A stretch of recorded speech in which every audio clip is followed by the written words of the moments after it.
আলোচনা করব সংবিধানের সংশোধনী বিষয় নিয়ে। সংবিধান যে সংশোধনীর মাধ্যমে রাষ্ট্র পরিচালনার মূলনীতি পরিবর্তন করা হয় পঞ্চম সংশোধনীর মাধ্যমে।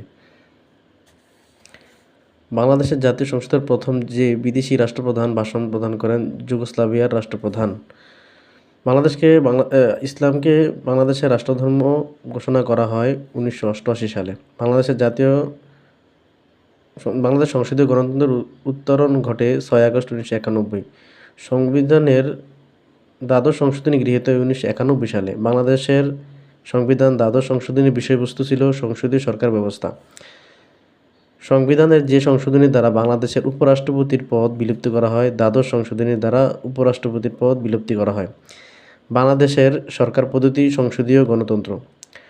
সংসদীয় পদ্ধতিতে সর্বোচ্চ পদমর্যাদার অধিকারী রাষ্ট্রপতি।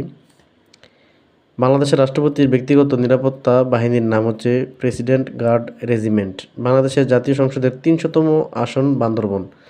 জাতীয় সংসদের বেসরকারি দিবস হচ্ছে বৃহস্পতিবার। ঢাকা বিশ্ববিদ্যালয়ের যে হল একসময় সংসদের কার্যক্রম চলত, জগন্নাথ হল।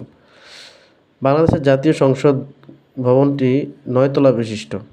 জরুরি অবস্থা জারির বিধান সংবিধানের সন্নিবেশন হয় দ্বিতীয় সংশোধনীতে। বাংলাদেশ সংবিধানের প্রথম সংশোধনী গৃহীত হয় 1993 সালে।